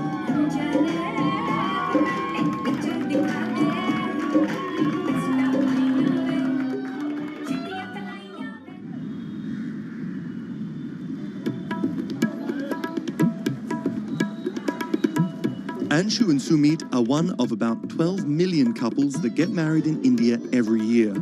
Unlike their parents' generation, they're not from two close villages, but from two cities on opposite sides of the country. And their love didn't start through community matchmaking, marriage brokers, or classified ads in newspapers, but began online.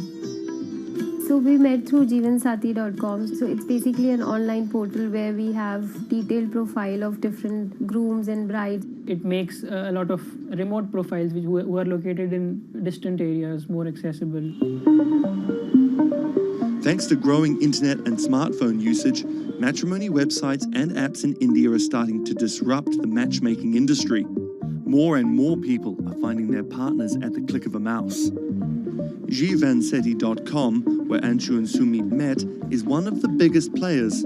Young Indians looking for love set up profiles including their caste and horoscope, but their criteria for choosing spouses appears to be changing. We have seen the shift from, traditional caste community conservative parameters to something like which is more focused on education, employment. Anshu and Sumit's marriage was initiated by their parents, but modern Indian couples like them have more input than previous generations. We looked up to them to agree for the proposal, but it was primarily our decision that we wanted to be with each other. So what's the emoji you use the most to send to each other? There's a bear, which basically we use for indicating a hug. Yeah, that's our language basically, bear icon for a hug. Time flies when you're in love, and just 1.5 months after they first met online, the couple got engaged. They decided to hold their wedding less than 3 months later. But planning a traditional Hindu wedding on such short notice is no easy task. The massive event usually lasts 3 days, has various ceremonies and celebrations, and involves the entire two families and hundreds of guests. Luckily, there are websites and apps for that. We searched online, we got in touch with Wedding Brigade, and they helped us finalize the venue. And it makes the search faster and efficient. Startups like the Wedding Brigade are challenging traditional wedding planners in this $50 billion industry. It provides various services from booking banquet venues to buying wedding gowns. The website makes money by charging commission from vendors. People don't want to be limited to what is available around them. They want to know the entire range of options available before making a decision. And now it's easy to find almost everything on one portal.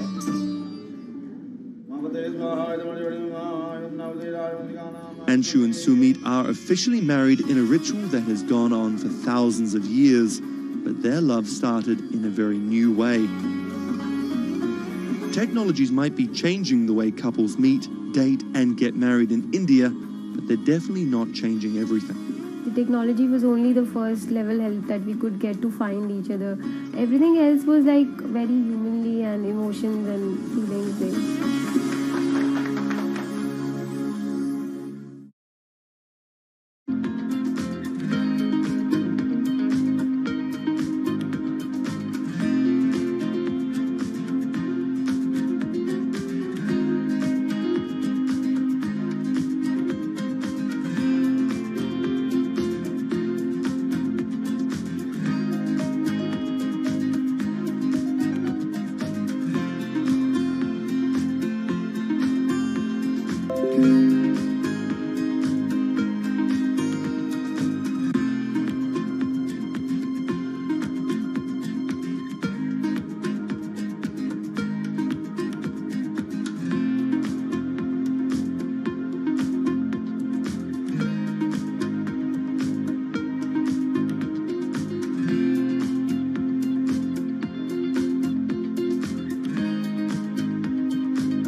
Massachusetts Senator Elizabeth Warren has become a symbol of everything the Republican Party stands against. Everyone gets a right to basic health care. We need strong oversight of these banks. A legal scholar and a consumer advocate turned politician, Warren has branded herself as a champion of the working class and made a career out of standing up to big business. While rumors of a 2020 presidency bid remain just that, I'm not running for president. Her Senate seat is up for re-election in 2018, and Republicans are already pumping millions into super PACs to defeat her. This is the story of how a law professor and politician came to be seen as the biggest threat to Republican values and the greatest hope for progressive America. Elizabeth Warren was born Elizabeth Ann Herron, the youngest of 3 siblings, on June 22, 1949 in Oklahoma City to middle-class parents. After waiting tables to help her family pay the bills, Warren became a star on the high school debate team. She landed a scholarship to George Washington University at the age of 16, but 2 years later dropped out to marry her high school sweetheart, Jim Warren. By 1980, Warren was a mother of 2, divorced and remarried, had earned a bachelor's degree from the University of Houston, a juris degree from Rutgers, and practicing law in New Jersey. Warren then went on to become an influential law professor, teaching, lecturing, and publishing highly cited work on bankruptcy and commercial law at 7 universities around the country, eventually settling at Harvard Law School. But Warren wasn't always a liberal lion. Elizabeth Warren used to be a Republican, actually. That's Stephen Dennis. I'm a Senate reporter for Bloomberg. Around the time that Elizabeth Warren switched parties, she became a fierce opponent of a Republican drive to make it much harder to file for bankruptcy. She fought that for a decade. It ended up passing anyways. While her efforts ultimately failed, her warning calls were heard in 2008.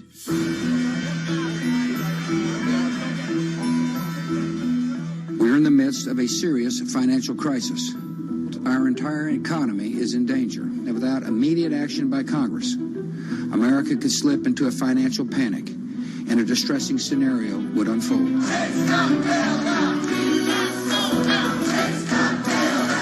Professor Warren was tapped to help with oversight in the government bailout. She would excoriate bankers and their bonuses and their practices. Why should the U.S. taxpayer alone carry Citi? She proposed a series of tough regulations, which became the basis for much of the Dodd-Frank financial law that we have today. That sort of catapulted her to national stardom, particularly among the progressive left.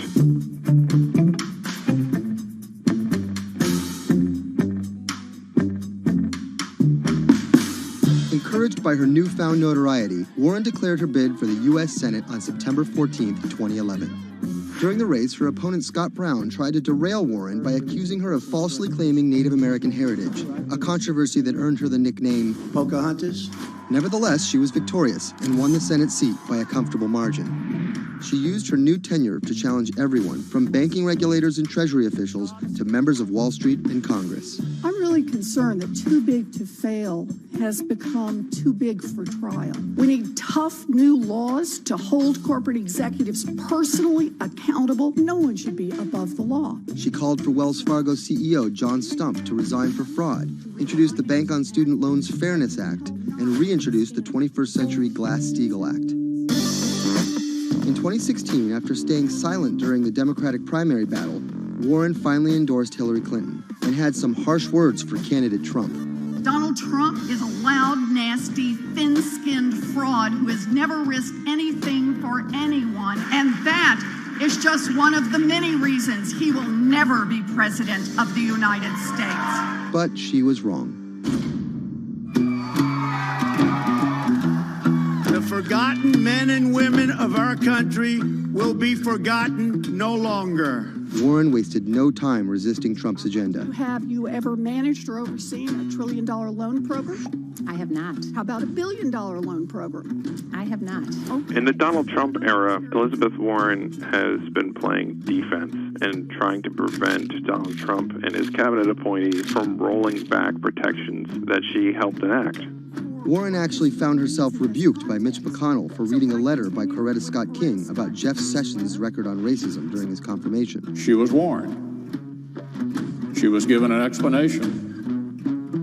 Nevertheless, she persisted. That moment became something that's on T-shirts, bumper stickers, slogans, and that really galvanized a lot of support for her. It's been very hard for Republicans to get much of anything done this year, and that's at least in part to this resistance movement that Elizabeth Warren has helped champion. We are here to fight back.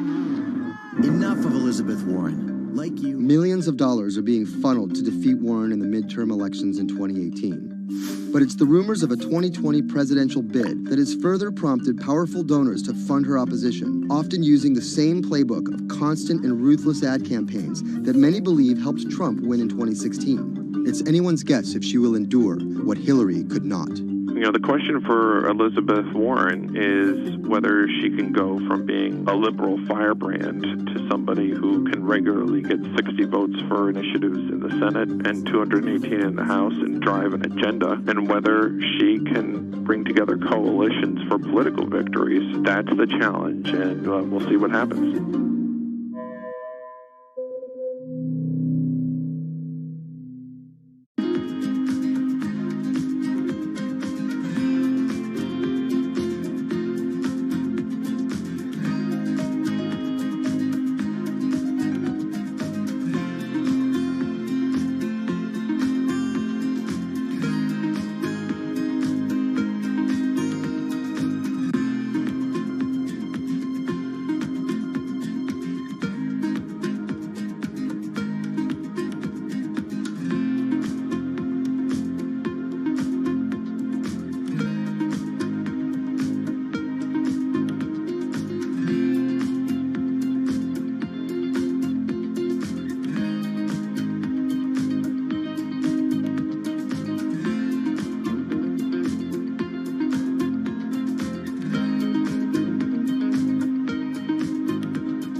Okay, ladies and gentlemen, it's time to place an order to sell short British pound. I'm looking to sell short at 138.27.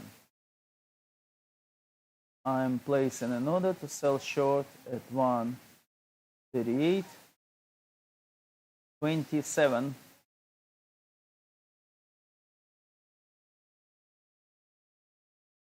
Okay, order placed.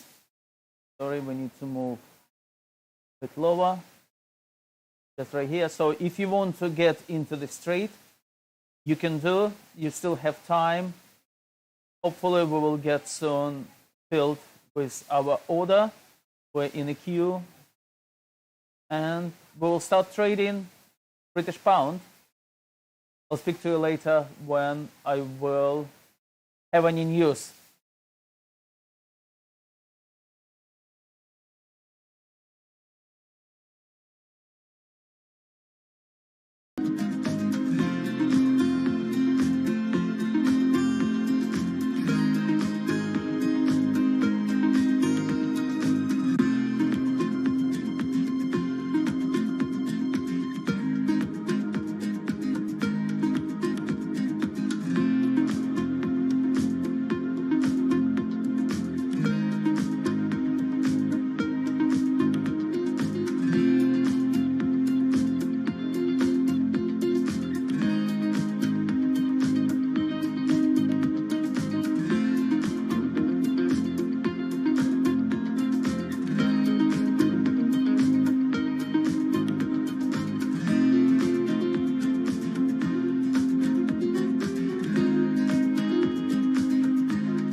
Sadiq Khan, the mayor of London, has made some powerful opponents. He doesn't know me, never met me, doesn't know what I'm all about. I think they're very rude statements, and frankly, tell him I will remember those statements. My message to Donald Trump and his team is that, your views of Islam are ignorant. He's the first Muslim mayor of a major Western capital and proud of it. This is how Sadiq Khan went from the son of Pakistani immigrants to a lawyer, lawmaker, and now the mayor of London. Khan's parents emigrated from Pakistan. His father was a bus driver, his mother a stay-at-home seamstress. The 10-strong Khan family squeezed into a 3-bedroom flat in South London. He wanted to be a dentist, but TV in the 1980s convinced him otherwise. Objection! LA law, with its swagger and ill-fitting suits, caught Khan's eye. He graduated in 1991 with a degree in law from North London University and joined a human rights firm. Khan worked a number of high-profile cases, often clashing with London's Metropolitan Police Force. But he had bigger political ambitions. This is what being a new MP is like, squatting on a bench in the absence of an office, dealing with letters from constituents. Reports are just coming in of an explosion here in London. And there's just explosions, and then it was just smoke everywhere. Everyone's just asking what's happened. Only 2 months after Khan entered the Commons as a Member of Parliament, London was attacked by Islamist extremists. That day will stay with me for the rest of my life. He spoke out.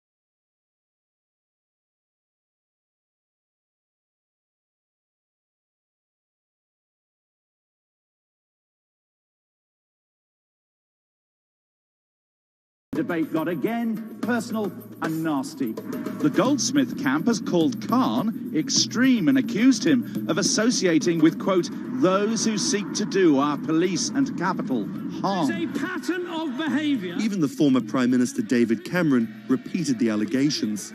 He shared a platform with Sajil Shahid, the man who trained the ringleader of the 7/7 attacks, and accused the United States of bringing 9/11 on themselves. But the smears didn't stick. Zach Goldsmith ran a very negative campaign that was based on what people knew was a... Okay, it's time to place a stop on profit. Let's place quickly stop on profit to 138.25. Just right here.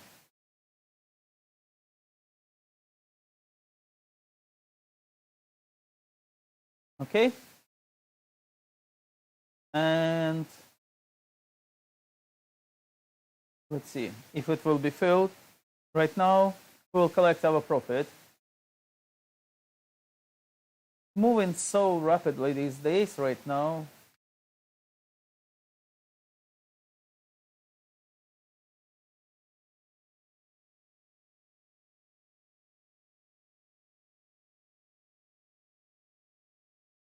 Let me point out, I'll just change the color of this line. Let's say yellow one. So new people will understand that this is our stop placed on profit, and I will write something.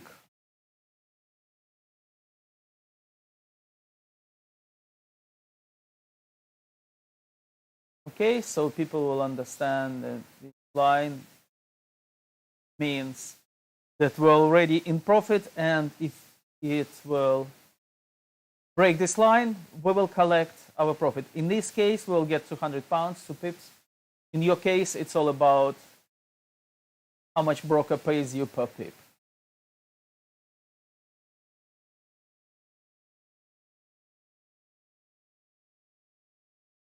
Job, and is the UK ready for a Muslim Prime Minister?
What does it take to change the world? A big army? A cure to a pandemic? A revolution? All of these take either a lot of people, thousands of hours, or massive amounts of space. But for Julian Assange, all he needs is one room, an internet connection, and the world will listen. Assange is located here, and more specifically, right here.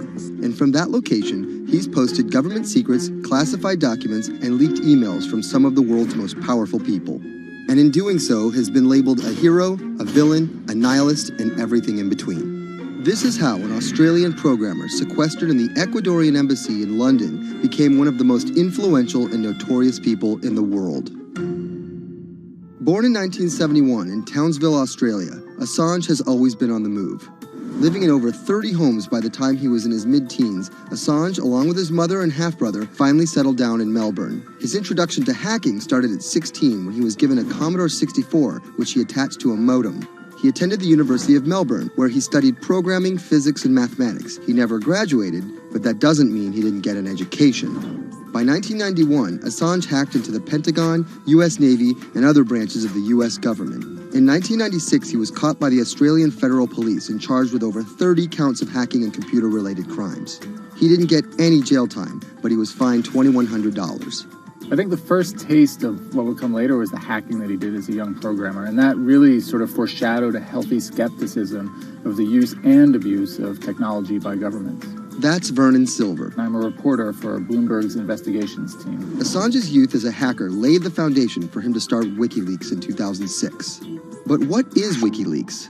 It's a website that posts unfiltered, usually classified documents. What separates it from every other media outlet is that they have no editorial hierarchy. With a publication like the New York Times, information comes in, they take that information, package it, then disseminate it for the public to see. WikiLeaks, however, cuts out the middleman. WikiLeaks gathers information, most of it given to them anonymously. So what they're doing is really very simple. They get the information in one end from who gives it to them and out the other with sometimes minimal interference. Julian Assange is the leader of that, the mastermind, the creator, and really, because he thinks of it as a journalistic enterprise, the editor-in-chief. But every story starts with a source, and Assange has some unconventional sources. Julian Assange does not hack as far as we know. He is the recipient of people who are either insiders who give him secret documents or hacked emails from a foreign power. That's Eli Lake.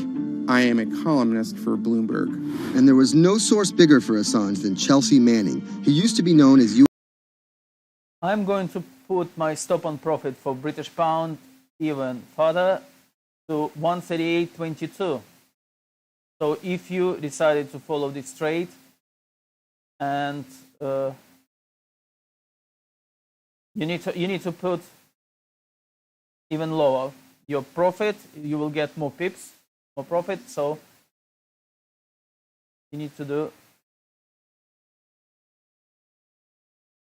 this, okay?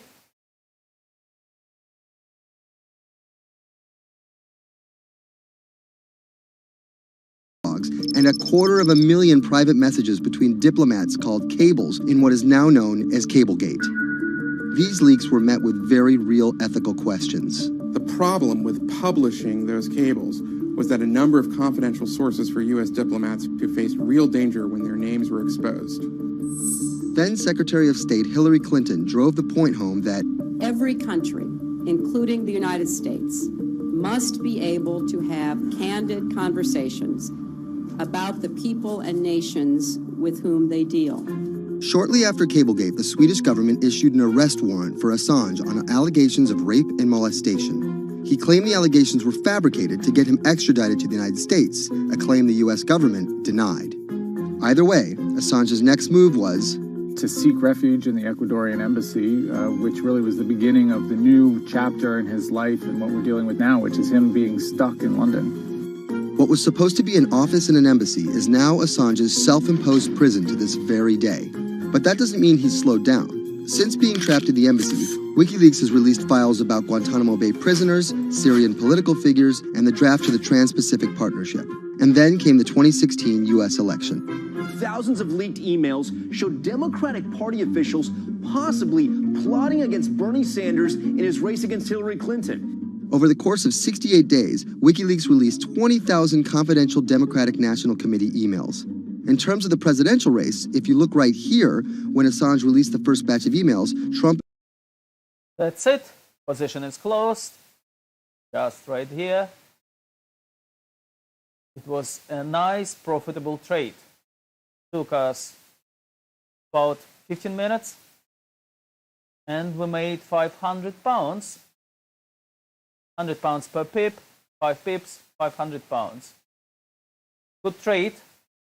Well done, all of you who decided to follow this trade, who choose to follow me this time. We have a little bit of money over the weekend, right? Okay, I will calculate, I will put for new traders, for new guys, information here, how much we made profit, everything. If you would like to get strategy, you can get from our website, companyi.co.uk, and you can trade your own pairs as well, because as you can see, we have on the screen just 5 pairs. So you can choose any other pairs. All course, all information you will get from there, from our website. Also, I do 1 hour webinar. It's a kind of workshop webinar on Wednesday. So anybody who wants to join and register for this webinar, please do. Also from our website. Yes? I'll speak to you later. It was a good trade. It was fast money trade. So we did good.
When it debuted, the 4G wireless we have today allowed people for the first time to hit the road and explore unknown places with only a smartphone for directions. When 5G arrives, it could enable driverless cars to take us there as well.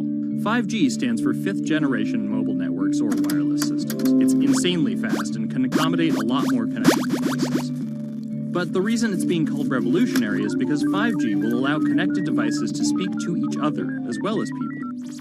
Right now we're living in a world where really it's a one-way experience. That's Bloomberg tech reporter Ian King. The network talks to your phone, you look at your phone and access data, then you send something back to the network. What we're being told about 5G is that really for the first time we're going to see machines communicating with each other over mobile networks in a meaningful way. 5G could end up being 100 times faster than what we have now, with speeds that could reach 20 gigabits per second. In plain English, that means downloading a full-length HD movie in seconds. 5G will also increase total bandwidth, which we will need in order to accommodate the growing Internet of Things. We're talking about the class of devices like internet-connected refrigerators, thermostats, dog collars, but 5G will enable many, many more. Things like your utility network factories, where machines are just sat there not connected at all. Suddenly they're all going to be connected. Suddenly we're going to be able to have real-time monitoring. Other things like cars, like utility poles, like your light, the light poles. But perhaps the biggest advance will be a huge reduction in communication lag time, known as latency. A network of driverless cars will need the speed of 5G to ping each other multiple times per second to avoid collisions. Near instantaneous data transfers could allow doctors to perform surgery remotely with a robotic scalpel. So how will all this work? First, you need to improve network density. And that's just a fancy word for saying you put more towers out there. What we're being told is that's not actually the case with 5G. The idea is 5G will not only use the existing mobile spectrum, but also tap into higher frequencies called millimeter waves. Millimeter waves can carry more data, but only travel short distances. This may mean you'll see a lot more of these base stations around town. And the new towers may have as many as 100 antenna ports, compared to about a dozen on 4G cell towers. So when will we get 5G? Getting 5G ready is expected to cost providers $275 billion over 7 years in the US alone. Look for the first 5G service to pop up in big cities sometime in 2019.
People think of Vladimir Putin, they think of capital P, power. And that's exactly the impression he creates. Whether it's physical power, firing different weapons, riding in various James Bond-esque modes of transportation, or tossing hapless opponents in judo. Or political power, ruling his own country with an iron fist, crushing his political opposition, or, most recently, being accused of meddling in foreign elections for his own benefit. This is how Vladimir Putin went from a poor, tough kid in Leningrad to a KGB spy to the very symbol of modern Russia. Vladimir Vladimirovich Putin was born in 1952 in Leningrad, which is now St. Petersburg. His father was a factory foreman and his mother a homemaker. It is widely said that Putin's public-facing tough guy persona can be traced back to him getting into fights when he was younger, which paved the way for him to take up judo. After getting a law degree from Leningrad State University, Putin joined the KGB Foreign Intelligence Service. He spent 16 years in the KGB. When Putin returned to Russia, he began his political career. He went to work for Anatoly Sobchak, who was then the mayor of St. Petersburg. That's Leonid Brzezinski. I'm a columnist at Bloomberg View. Putin thrived in Sobchak's administration because he was sort of considered pretty efficient city official at that time. He was very loyal to Sobchak. So loyal and efficient that he was noticed by Yeltsin's close circle. And those people soon brought Putin over to Moscow to work in Yeltsin's administration, where he quickly climbed the political ladder. Then, of course, he was promoted to Prime Minister of Russia. That's Dmitry Trenin. I am currently director of the Carnegie Moscow Center. Around this time, Yeltsin and the people around him, the so-called family, decided that Putin would become Yeltsin's successor. And then this happened. The apartment bombings were carried out in 3 Russian cities, killing 293 people and injuring more than 1,000. Putin immediately accused Chechen separatists for the bombings and followed it up with action. He was credited with having a very successful military campaign against the terrorists. And it worked. After that, he became an heir apparent in the eyes of the Russian people. 3 months later, Yeltsin resigned. And on his way out, a famous exchange. He was getting into the car in the Kremlin, and the last words that he addressed to Putin before getting into his car was, "Take good care of Russia."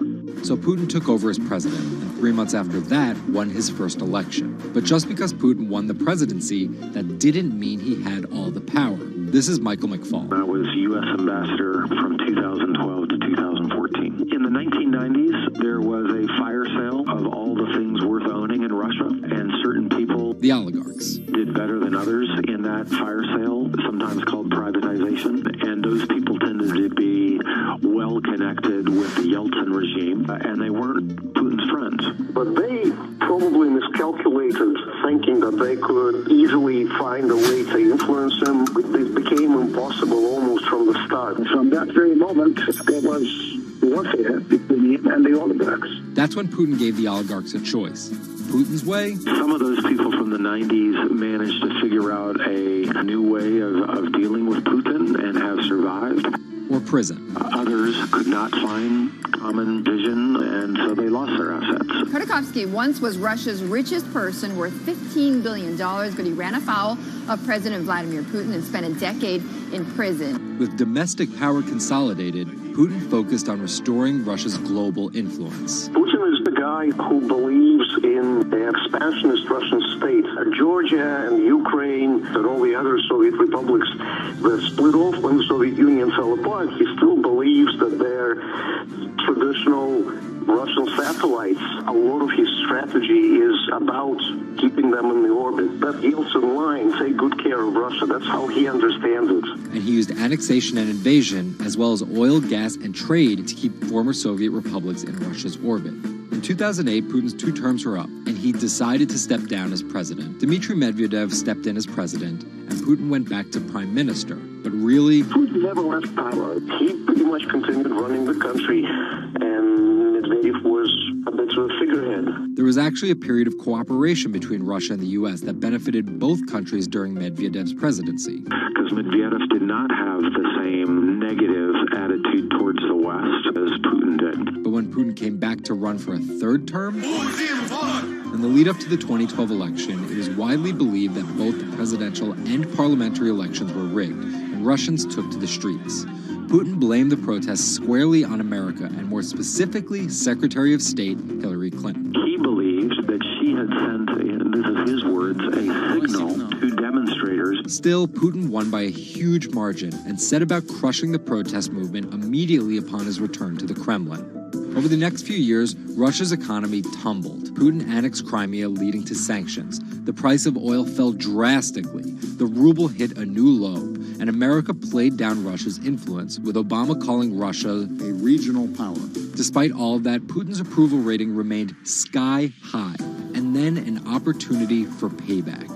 I think I'd get along very well with Vladimir Putin. In 2016, there was one candidate who called Vladimir Putin very smart. Trump exhibited tolerance towards Putin's actions annexing Crimea, and similar views on NATO and sanctions. Secretary Clinton didn't support any of those views. Even though Putin denies any wrongdoing, U.S. elections. Yes. The U.S. has accused Russia of being behind the leaking of 20,000 Democratic National Committee emails, which many say helped Trump beat Hillary Clinton in the presidential election. Which leaves us here, with the possibility of a President Putin until 2024, positioning Russia to be the world power he always imagined it should be.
is Asia's richest man and most recognizable business tycoon. He's the chairman of Alibaba, China's e-commerce giant and one of the 10 largest companies in the world.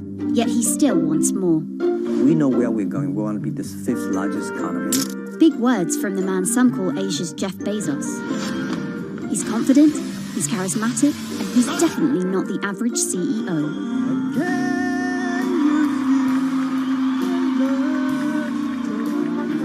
This is how a poor school teacher went from the classroom to being one of the most influential multi-billionaires in the world.